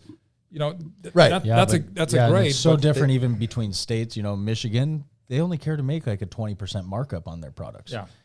Here it's 100 to 200% markup. And it's the truth. Yeah. And they'll drive it. They'll drive it to the ground in Michigan. Yeah, they'll take the product here. They'll add excise and double the excise tax, and it's like you're not even paying the excise. Right. Like the consumer's paying that, and it's crazy how right. But this is where I hope that in the next years we'll start seeing the relationship evolve, right? Where we want them to make money. Hopefully they want us to make money. Yeah. And then we're all happy together going forward. Yeah, similar to a 7-Eleven, Right. You walk in and buy a Hershey bar at 7-Eleven, and then you go over to AM/PM and you buy that Hershey bar. They're the same price. Right. What I mean? Well, and that's what they, everybody expects that. It's actually every industry, everything around cannabis. Right. So that's Cannabis the only thing that's been driving me a little crazy. It's like, I just don't understand driving everybody crazy. Maybe I'm not smart enough, but it's not driving everybody crazy. It's driving the people from outside this industry crazy to understand that this is how it's being done. Yeah. And that's why it's always really cool, because you're bringing people as yourself from something that's been so normal in your life and such the process, and you have to take and X all that out and start over. And you have to the paper. and you're now a teacher, you're educating, and it's frustrating because you're trying to get people to understand, like, look, you have a margin here already. Why take it here or down here? Right. Just ride it here and watch it grow. And the concept isn't there. It's either a now or I'm going to drive this. I'm going to drive everybody around me to their knees. I'm going to take your product and I'm going to sell it for $20 when everybody's selling it for $50. Yeah. And I just go, I don't understand that concept. Yeah, I mean, for us, it's all about helping them move product, right? Because we know if you're going to put this on your shelf for $14, it's not going to move. Right, and then then what they do is they go, it doesn't move. I can't fucking sell your product. Yeah, it's like, well, of course you can. I need it for cheaper. Right, and that's it. I need it for cheaper. And then you go, well, that's really funny because, a half a mile away, I'm selling tons of product, and for some reason, well, let me tell you why. And that's what's crazy, is that's what goes on. The guy across the street from AM/PM that's at the liquor store is selling his, Reese's peanut butter cups for this price. And you go across the street and they're selling it for $2 more. Well, shit's been sitting here. We just don't sell it. Well, of course you don't, because I'm going to walk across the street over here where I'm going to save this much and buy it. You know what I mean? Right. The concept's not there. And that's the fresh part of this industry, is that education isn't there. Plus, as manufacturers, I mean, for us, because we're also in the non-alc industry, right? We have to, we owe it to our retailers that we will never go below what we set as our retail price. Right. Right. That's our guarantee to them, and that's the only way you can compete at the end of the day. And for them, the more volume you buy, you can drive promotions. And that's I think we're getting there. in a lot of cases. It's starting to change. I think we're getting there, Again, but there's more and more it's a long ways out. We're definitely getting somewhere. Yeah, well, even we're on the dispensary side, we're starting to see more and more people from conventional retail coming into the mix, right? And they're looking at it going, wait, what do you mean we're not driving promotions at register? Yeah. What do you mean we have separate promotional units for penny? It's going to take a little while before it gets into more conventional, but eventually it'll get there. There's the evolution. You can't stop that, and that's what's exciting about all of this. But as part of that, you guys you're pioneering in that evolution, right? And hopefully we do as well. And we might never see the true fruits of the labor, but 5-10 years down the road, hopefully it will be a different landscape. We got to be somewhere. You know what I mean? And Where's Two Roots going? What do you guys 5 years? Look, who the fuck knows? Well, we all. No, I know, but I mean, you got obviously we we have a lot of goals as well. Multi-states, and that's our plan is to go into other states, and we're on the edge now of probably going to start manufacturing some other things in the next couple of years. But I think the big thing for us is if you asked us where we're going, it'd be the same response. We don't know, but we know that we're going. And I think as long as you're progressing. We do have a picture of we want to lock up the beverage category in cannabis as well as the non-alc in regular retail. That's definitely a long-term goal for us, and we're very focused on that. And it's funny to say, but I think the non-alc in regular retail is probably going to be easier to do than becoming the beverage in cannabis, just because of how hard it is to get into other states. You might find Two Roots is 100%. 100%. They're doing $300 million in non-alc. But keep in mind, just think about it. That once we get even more traction on a national level with the brand in our beers, makes it easy to follow. Going into new states becomes a different ballgame. Right now, there's a lot more brand recognition. So from that perspective, we have found this really unique niche that nobody else has. Yeah. And obviously we're playing that pretty hard. Yeah. We're finding too that some of these retailers in the conventional side, despite the fact that their legal counsel are hey who you're going in bed with here, that brings a certain excitement as well. That when we release press releases, they are the ones playing up the fact that we come from the cannabis background. So it just is a really interesting dynamics that is taking place. But I obviously we want to grow. We continue to grow. We do have a few states that we're looking at, but nothing really solidified at this point in time. We want to continue to focus on Vegas and the Nevada market, California market. California is a big market. So are we going to see in Michigan? I mean, you got a brewery out there. Well, we have a brewery, right? So we'll definitely be in Michigan, and we have our sales team in Michigan starting to selling right now. And nice. Hopefully once that opens up. Yeah, hopefully we already have. We'll be able to say we know these guys. Well, and vice versa. We'll be able to say we know these guys. Go look at podcast numbers. 13 it was, I believe. What else can we talk about? I mean, is there anything else you want to throw at us? We can do that today, or we can save it for another podcast. But there's always a lot to talk about. Obviously. Today was all about beverages and how you guys are handling your CPG, which has been quite an interesting story as well, especially from when before we started with the podcast, some of the stories that you shared, which were quite insightful.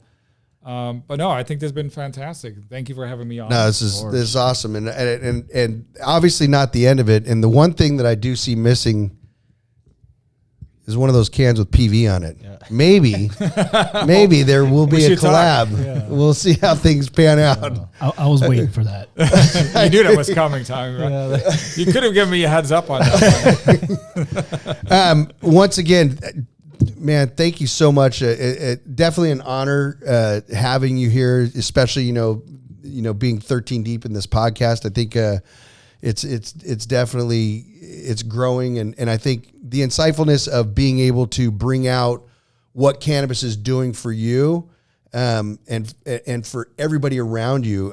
We could go on forever. I mean, we love doing this, but I think it's always amazing to hear the story and the backstory of how somebody, came into this industry. And I think also in a weird way, it's great to hear what a fucking struggle it is, because for everybody. It makes us feel good to know that we haven't been climbing this hill while everybody else is, it's a riding the jet stream down there. Yeah. You know what I mean? And the ones that really understand it are the ones that, when you are climbing that hill, it's the one that reaches back and gives you a hand, regardless of where you're at in your company. And if you're similar in what you're doing, there's, once again, there's so much room for everybody in this space that jumping on each other it literally won't get you anywhere. No, we got to celebrate everybody. And, my beard used to be, completely black before I started in cannabis. So listen, he's just happy to have hair on his neck. I'm trying to get a beard. He can't grow a beard to save his life. That's in a podcast as well, but yeah, I think that's episode 6. If you want, I think I saw a portion of that one. I was not going to bring it up, but since we had to wrap it up, I just we had him over here. What's their names? Coastal Wellness, and the one kid had a beard that was just like. It lush. was like a horse's mane, And Cody was sitting on the corner, and I was hoping Tommy would get that glare because Cody kept looking at this guy's beard, and he was just like, We're not going into this again. We did. So this is 2 weeks of not shaving. Oh man, This is about a month. with shaving. No, it looks like spots, but no, I mean it. We want to make this fun and also give people kind of an understanding of what this is really about. And when you have companies like this that come on and take the time, which we appreciate, and especially brought all the gifts and shit too. And it's a Friday. It's a Friday. Happy Friday. It's an honor. And I think people they'll learn to respect this a lot more by seeing things like this and understanding that, listen, if this was easy, I would be the first one to tell you, like, fucking, let's get in the tub. Everybody, this is great. It really isn't. And so, hats off to Two Roots and everything that you guys are doing and where you're going and the multiple states and it's great to be able to high five and understand that we're all really rowing the boat, we're all in this together. Yeah. 100%. It's not just we're on our own. We understand it and understand the relationships that we're building and value those tremendously. Big key, relationships. Yeah. It really is. You can't do this on your own anymore. No. So, agreed. yeah, I mean, with that being said, anything that you want to put on, Tommy's going to do a great job of making sure that everybody sees what's on this. But I think most important is understanding that this is the #1 podcast in the nation. And you need cannabis. I keep forgetting fucking cannabis. #1 cannabis podcast in the nation. it's okay. We'll just be the #1 podcast. Yeah, we'll do that too. Joe Rogan doesn't mind. No. He's been on the top way too long. Love that guy. I've been calling to come and be a guest on this, and it just hasn't happened. But I think also understand that you see everybody out there. Like, you have to like and subscribe to everything that we're on. Tommy will put that on there as well, because for us to do what we're doing, we need to be able to carry this through, and it's on everybody to make sure that just send it to a friend, send it to somebody. We're on every platform you can think of, iTunes, you name it. It's there. If you don't like listening to it, that's okay. Send it to somebody else as hate mail. You know what I mean? And we do the same thing. Yeah. We'll make sure that we'll broadcast it to all of our databases, and we have quite a few of those, and make sure that this gets some good exposure. Good. So that's it. We are done.